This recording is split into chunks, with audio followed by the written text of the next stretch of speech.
All right, jabronis. Clay and Tom back. Week 5. How you doing, Tom? I'm doing well, my friend. How are you doing? Well, when I woke up this morning, Tom, the sun was a little bit brighter. My cereal tasted just a little bit better. My coffee this morning, a little bit less bitter. You want to know why? Why is that? Finally got that first W. That's congrats, man. Congrats. It feels good, you know. I feel like I've really accomplished something in life. I know that there's people out there like Spencer who may have 4 wins, but I'm going to go ahead and accept my 1. You want to know what happened to me this morning when I woke up, Clay?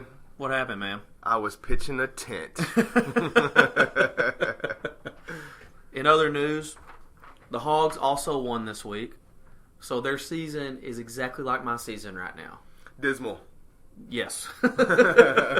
Both teams are 1-3 in the last 4 weeks. The Hogs tried to give that one up as well.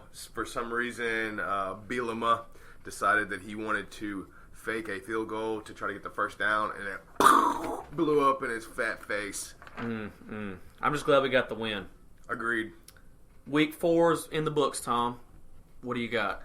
Well, I'll have to start with my record first. Week 1, 1-0. Started off strong. 3 weeks later, I'm now sitting 1-3 among my colleagues, Luke, Clay. I think Cody is in there. Cody as is well. in there. He gave me my first win this week. Thank you, Cody. If my season continues to go in a losing record, I think I might change my team name to Boom, Son, I'm done. That's actually a pretty good name for you, and I really feel that your effort in the league has been pretty subpar, so you're definitely right there with me and Luke. I agree. I think what has happened is that you and I have spent most of our time trying to bring our people in the league quality podcasts and interviews, and we've been focused more on that than we were on our draft and our team. Yes, I agree with that. We're working hard to bring everyone the best content that we can get, man. And speaking of content, how about Megatron fumbling on the goal line? Woo! That was a tough call, man. That was a very tough call, and Cromer could have had the win and got robbed by that.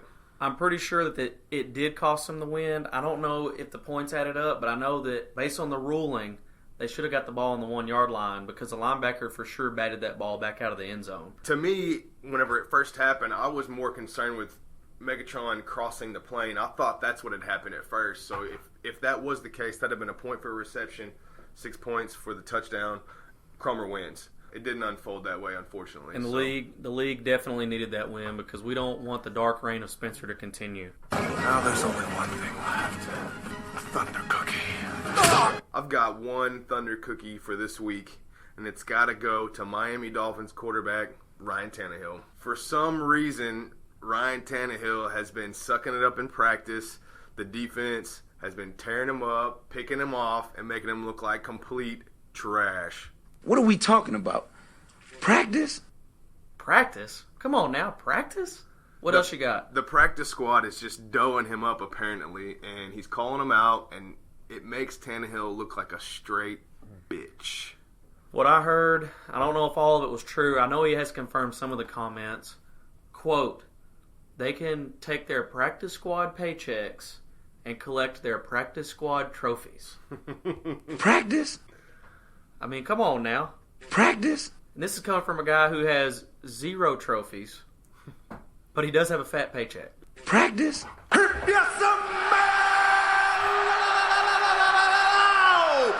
Clay Jones Is cooking. coming back at you with another number this week, 35. Tell me what 35 has to do with fantasy football, Clay. It's the game streak where Antonio Brown had at least 5 receptions and 50 yards. Dang. So that's 2 1/4 seasons, or close to it, of a minimum of 10 fantasy points based on our scoring from Antonio Brown. That alone, combined with Patrick Blaylock's other mishaps in queuing up his lineup, is his downfall for the last 2 weeks. Exactly. Michael Vick killed Antonio Brown. I made a comment about that a few weeks ago, that now that Michael Vick was quarterback and Antonio Brown's stock was going to go down, and it certainly has. Yeah, for sure. Here we go, baby. I love me some niggas. Let's rock and roll, baby. All I want to know if you got your popcorn ready.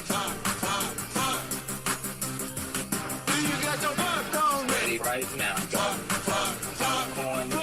Popcorn ready. You want answers? I think I'm entitled. You want answers? I want. Clay and Tom's weekly picks. You can't handle. Their weekly picks. Popcorn ready. After week 4, you and me tied 11-9 on our weekly picks. That's good. A lot better record than we have in real life fantasy football. There's no doubt about that. Last week we happened to pick the same matchups, so I guess our Mincies were synced up last week. I got you. I've got Josh's picks right here. Fresh off the press. He did an excellent job. I can tell that he's been hanging out with Cody a lot and trying to help him learn how to read. Several grammar mistakes, but the puns, the comedy, it's all there. He even went back and talked about Luke's trades, ad drops, talked about my quarterbacks. What really cracked me up was Tom's had 4 quarterbacks, and he decided to settle with the red rifle. Cracked up, dude. Cracked up. Hey, Ginger Nation. Yeah, no doubt. Stay strong. All right, here we go. Matchup number 1, week 5, Clay versus Ferrari. Go. I'm going to have to go Clay here. I think he's going to turn his season around. For 1, Eli's doing a pretty good job. For 2, you have Devontae Freeman, which is the only reason that you're going to win any more games is because of him. Devontae Freeman's turned into quite the lottery pick for me, and I'm going to say that if he continues to score 40 points a game, I will continue to win. This week, the road to 500 begins, baby. I'm going with Clay here. Devontae Freeman, did you draft him or did you pick him up off the waivers? I drafted him Oh, nice. somewhere late in the round. Diamond in the rough, huh? Exactly, and I knew that when I drafted him. Obviously, Of course, clearly. of I course. knew Coleman was going to get hurt and he was going to get a shot. Matchup number 2, we got your fellow Ginger Luke versus your best buddy Patrick Blaylock. This is a tough, but Luke has no Adrian Peterson this week due to a bye. He's got Arian Foster, who's not all the way healthy, it doesn't seem like. And his team is just injury prone. So I'm going to go with the Juicy Fish Tacos on this one. I'm actually going to disagree with you here, mainly because I feel like me and Luke both have a hot streak going. If Foster is healthy and if Jeffrey's healthy, they both have really good matchups. I am still concerned with Antonio Brown for Patrick. Also concerned with Gordon and Gurley for Patrick. They are great running backs, a little bit inconsistent. Hadn't got up to speed yet, that's true. So I'm going to go with Luke. Every time I pick him, he loses, so he'll probably lose. Third matchup, we got you versus Cody. One thing is, I think the Eagles are going to get it together. So Murray's going to do some damage. He's going to start getting some points. Also, Beast Mode has been down for a couple of weeks, which has really hurt me. But he is on the mend, and I think he's going to play this weekend. So I'm going Peanut Butter and Jealous. I'm going to go with Peanut Butter and Jealous simply because you've copied me every week after week 1. I lose, you lose. I lose, you lose. I won against Cody last week. You're going to win against Cody this week. Okay, I like that. Did you get the spreadsheet out and run some statistical analysis on that to get that conclusion? Yes, I did.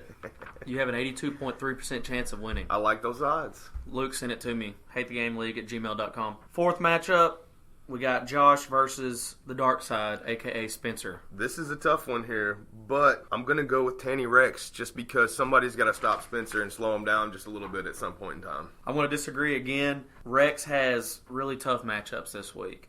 He's got guys going up against Seattle, St. Louis, and Buffalo. Not out of the realm of possibility, but it's not a good option for him. Plus, Spencer's team just has been playing well, man. They're awesome. They are. Every week he gets it done. Last matchup, Cromer versus the one, the only, Luck of the Asian, Pele. This is a tough one. Both of these teams are strong, and I think Patrick Cromer's record would be quite a bit better with just a few things going his way because he's lost a couple by less than 10 or 10 points. So now that the Patriots are off the bye week, his team just became a lot stronger. So I'm going TMJ, Too Much Johnson here. I'm also going to disagree with you. This is going to be a make or break week for us. Johnson's definitely projected to win. I want to say 11 points as of this taping. I don't think that Megatron gets 20 points this week. He's projected for 20. Pele does have really good matchups for Matt Ryan, Le'Veon, Randall Cobb, and Keenan Allen. So I really think that the luck of the Asian continues. I had a fortune the other day. I was at the Chinese food restaurant, and the fortune told me that an Asian friend that I know would win football game. That's really a specific fortune. That's really neat that you got that. Props. So it's definitely an omen for Pele, a good one. I guess I'm going to reiterate this. TMJ against Pele, because Pele just barely won against possibly the worst team in the league last week, PB&J. So I will agree that you're probably the worst team in the league. You'd keep your mouth shut if you knew it was good for you, buddy. Smack talk of the week. We had a lot of good banter in the text message. Nothing really, per se, jumped out at me. In the NFL, after blowing up Kaepernick on a sack, Clay Matthews proceeds to hit him with the, "You ain't no Russell Wilson, bruh." You ain't Russell Wilson, bro! hey, whenever Clay Matthews tells you something, you listen. And he actually has experience because a couple weeks prior he played Russell Wilson. You ain't Russell Wilson, bro! On this same topic, we might have touched on this last week, but the Cam Newton Ed Hockley deal. Have you heard about this? I did read a little bit about it. Apparently, Cam Newton was pissed off that he didn't get a call, and Ed Hockley said, "You're too young to get that call," and then turned around and walked off, and pissed Cam Newton off. But Ed Hockley, everybody knows him. He's the swole-up ref out there. It's all about him, man. It's all about him.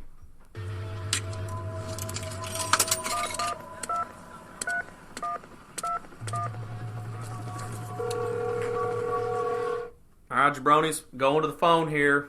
Bringing you the best interviews. We got the man, the Dolphin fan.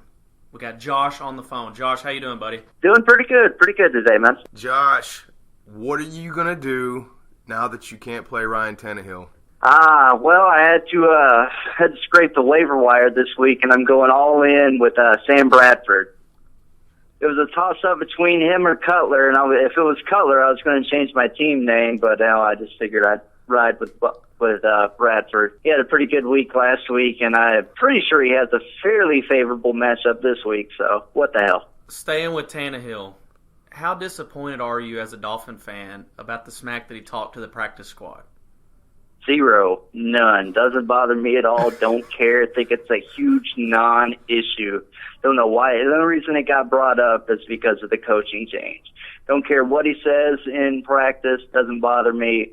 What bothers me is they're 1-3. Let me ask you this. If you were the GM, would you call London and let them know that they were probably going to fire the coach? That way the coach had to sweat that all the way back to the United States? No, man, I'm not that mean. Joe Philbin was a nice guy. He deserved to at least fly back home.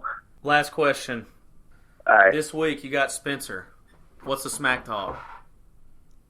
Oh, man, if I wasn't in waiver wire bye week hell, I'd have a lot more. But right now, Spencer, you're going down with a team full of scrubs with terrible matchups. Get ready. The reign of terror is over. I know I didn't say that in my write-ups, but you know what? You're going down. You're due for a loss.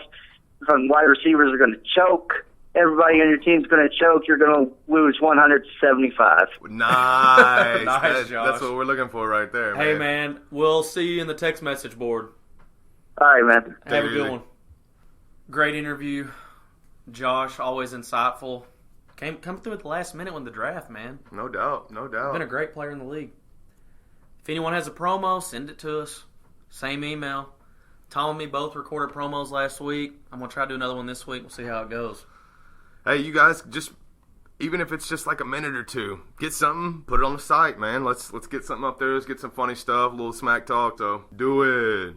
Hey, guys, Thursday's done. It's been emotional. Boom, son, you're done.